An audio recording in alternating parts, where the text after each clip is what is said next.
her latest husband's Brooks Brothers suit.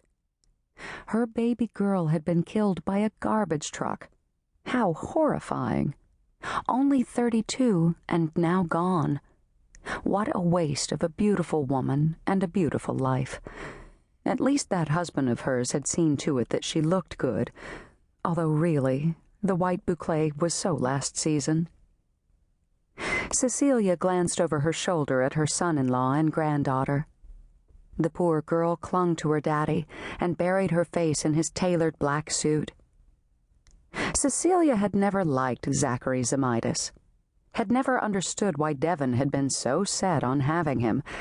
Lord knew he was handsome, but he was just so male, with his big arms and shoulders and chest, and Cecilia had always been uncomfortable around men with 100-proof testosterone flowing through their veins. A garbage truck. Jesus, Joseph, and Mary. Zach Zemaitis sat in the front pew with his arm around his 10-year-old daughter. Devon would have hated that, and wherever she was, Zach was sure his wife was raising hell. A garbage truck? Devon Hamilton Zemaitis complained to the dead guy behind her in line. He was bad-mannered enough to roll his eyes. "Lady, we all have problems," he said. From what Devon could see, the man's biggest problem was that his family had buried him in a cheap suit. Probably J.C. Penney. Devon shuddered delicately.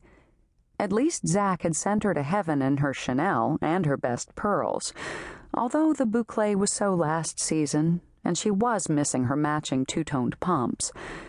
She looked down at her bare feet, covered by white, wispy clouds. She hoped to God Zach didn't donate her things to the Junior League auction, or it was likely Genevieve Brooks would end up with the Chanel pumps. Genevieve had been jealous of Devon since their first Little Miss Sparkle pageant, and Devon hated the thought of Genevieve forcing her big, bony feet inside those beautiful shoes. Without taking a step, Devon moved forward in line.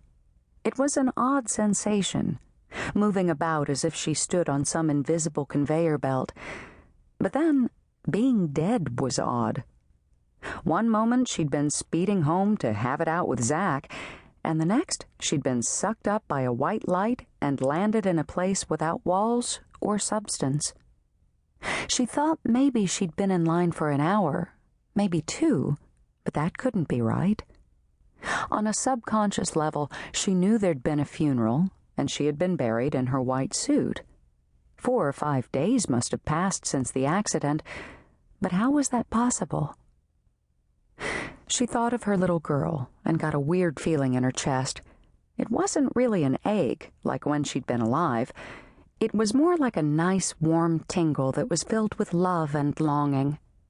What would become of her poor little Tiffany?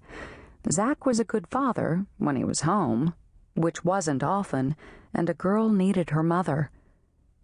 She moved once more and stood before a towering white desk in front of a pair of massive golden gates.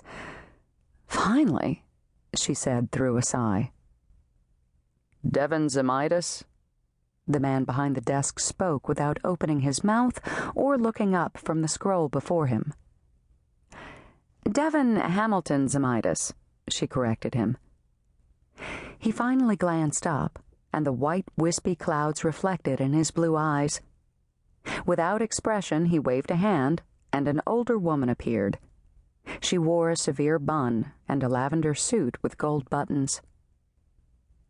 "Mrs. Highbanger?" "Highbarger," her 6th-grade teacher corrected. "When did you die?" 5 years ago in man's time, but one day with the Lord is as 1,000 years, and 1,000 years as one day." Devon felt like she was in school again, listening to Mrs. Highbarger rattle on about fractions. "Huh? God does not mark the days as man on earth." Oh. She guessed that explained why it felt like she'd been dead about an hour. "So, are you here to take me to heaven?" she asked, all prepared for her meeting with God. She had a few things she wanted to ask him.